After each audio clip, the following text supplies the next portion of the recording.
my uncle just shared. So technically, she was married to my grandmother's cousin, which made her my first cousin twice removed. But as far as I was concerned, she was just Auntie Sylvia, and we used to come down from Northern California every summer and either stay with Dave and Sil or Tim and Paula, so lots of happy memories. Most of them were before I was 16 though, so there's been plenty of time for them to blur up a bit. I do remember though when my cousin Tyler just shared about her being everyone's guardian angel. I remember being a little girl counting all the angels she had in her house. And I thought it was very appropriate that she had over 100 because she was like an angel herself. And as I was sitting listening to all of this, that phrase is that you don't always remember what people say and do, but you remember how they made you feel. And I was at their house last night for the first time in about 7 years, and I could still feel it. And it's like this sparkle. And what sparkles? Glitter, right? But if you put glitter in a box, in a closet, it doesn't sparkle, right? It needs light. It reflects light. And we all got to sparkle because Sylvia shared her light. And boy, we have a sparkly family. And I'm just so grateful that I got to sparkle. Okay, yes, you too, Russ, you sparkle as well. We all got to sparkle because of Auntie Sylvia's life.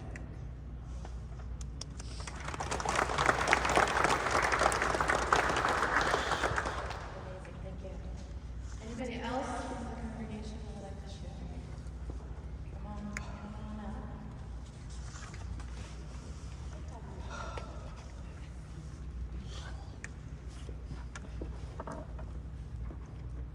My name is R.B. Kazarian. I'm a family physician. I met Sylvia 21 years ago at Westminster Free Clinic in Thousand Oaks. And our journey started there in creating the free clinic here. I'm one of the co-founders. I've been thinking long and hard on how I could describe Sylvia. What word or phrase would I use? How about she was amazing?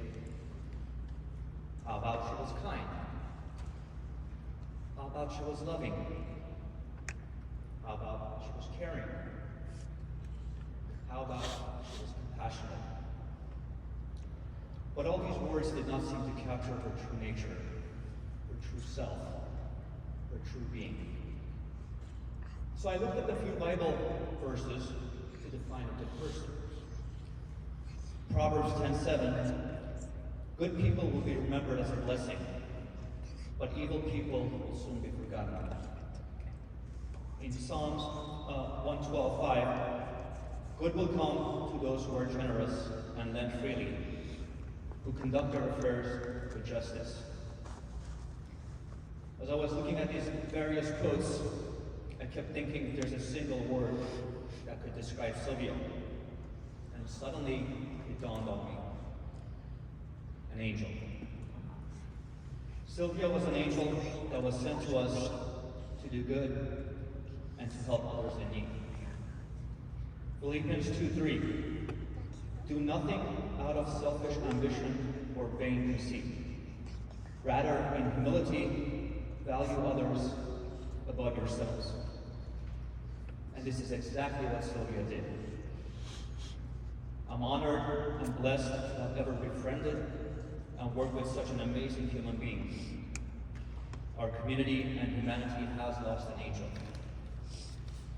Our thoughts and prayers are with Sylvia's family, and we will continue to strive to help our community as Sylvia would have wanted.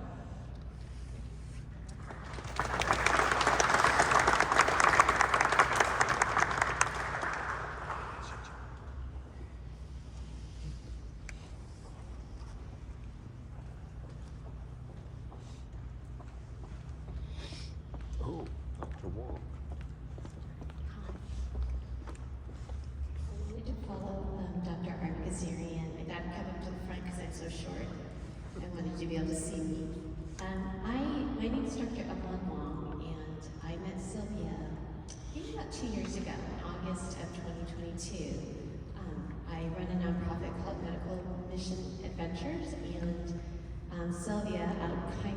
heart, was willing to mentor me on how to start a community clinic, a free clinic, mobile clinic. I'm an emergency physician by trade, and so this community forum was very new to me. And so she told me to come early, sat down with me, and kind of walked me through all the different roads.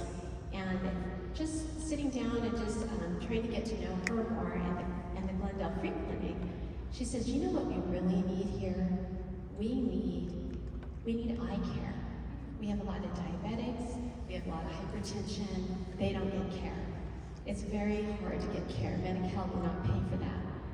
And she goes, we also need dental care. And I thought, my goodness, I have a mobile clinic. I have a lot of dental units. I have a lot of eye equipment that's just sitting in storage.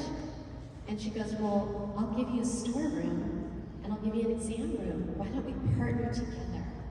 And so not only was she a pioneer, she started the Glendale Free Clinic. What a feat for a woman back 20 plus years ago to take something and run with it.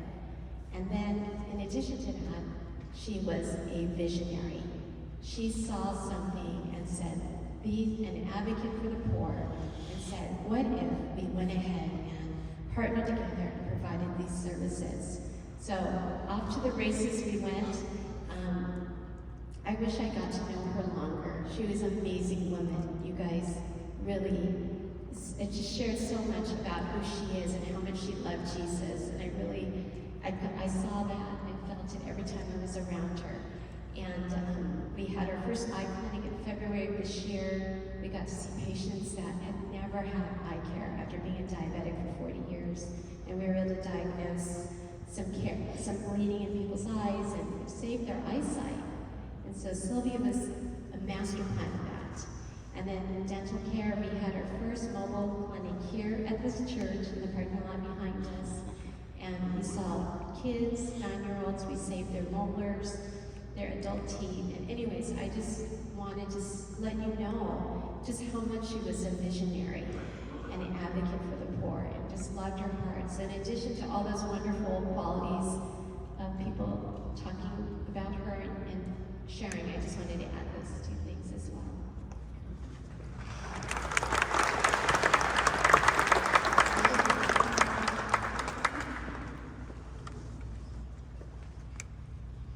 Hi, I'm Rosa, and 11 years ago when I joined the church, you know who's the first one gave me a smile? Sylvia. She smiled at me, and she didn't shake my hand, she held my hand. And then she invited me to sit with Dave and Sylvia during the worship. You know, for a newcomer, wow, I feel so warm inside. And then when I got to know her, and she started saying, Rosa, why don't you come look around in the free clinic and be a volunteer? Yeah. And I said, well, Sylvia, I don't know anything about medical things. She said, don't worry about it. You'll find something that you can help. She said, the main reason we're here is for people to know who care about them. We want to help them. Last week, Pastor Angela's sermon says, prayer in action. Sylvia was the shining example of her faith and her caring for people. So nowadays, when I go to work at an opening Tuesday of the free clinic, I like to go there earlier so I can sit there. I will pray to God, thank Him for allowing us to help those in need. And I said, Sylvia, please continue watching over me, okay? Because I need help. Sylvia, I miss you so much. But I know, at my age, I'll see you very soon.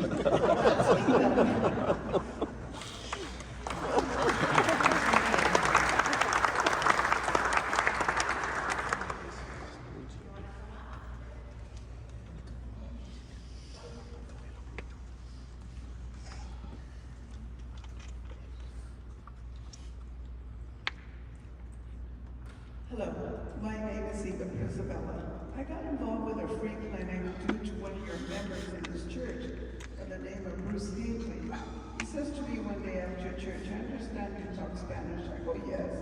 He said, well, I need an interpreter at the free clinic. And I'm like, already doing you a favor. He got me involved with Salvation Army to help him out. Before you know it, I became president of Laurel, and now I'm in charge of helping out Salvation Army kids. And I said, I don't know if I could do this. Just try it one day. Well, there I am. I don't know how many years I've been there now. And so it's a joy because knowing Sylvia, you can say no to her. And then we have so many people come that needed interpretation. And to work with the doctors like Dr. Kazarian and Dr. Perdue, and we had another doctor that was strictly for diabetes. And unfortunately, his wife got sick with dementia. And he was traveling all the way from Modesto and had to finally give it up. So there's a lot of people who do a lot for the clinic. So if you find time in your life to give some volunteer work, come one day. It's the first Tuesday of the month and the third Tuesday of the month. Ask if you can help us out. There's always a need. Just come one day. If we can't use you that day, maybe we'll use you another day. But it's a joy to work with those people. Trust me, I'm there.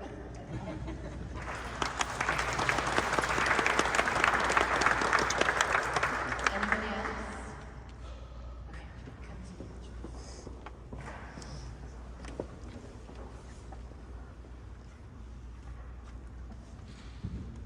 Hi, everybody. I'm sorry you have to turn around and see me, but seeing me isn't important. It's my message.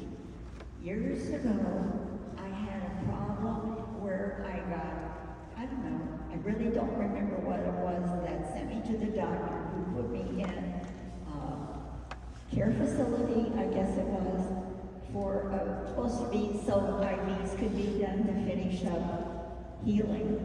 And what happened at the time I got there on a Friday night, don't go in on Friday night. That's my first thing. But secondly, I was there for a day, 2 days at the most, and I was beginning to panic because I wasn't having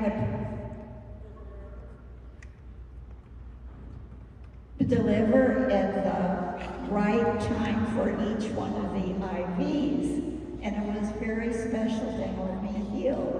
So what happened was, after the first day, I finally was going, I really need help from somebody because my doctor's not there, it's weekend. The assisting doctor who's covering doesn't have a clue, and so who do you call?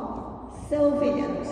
And that's what I did, and she had to help me try to get hold of somebody that could get me out of the hospital and back home and get the IV stuff done from home. And I was so relieved. And so I always think of her and bless her for that. And all the other things she's done for everybody.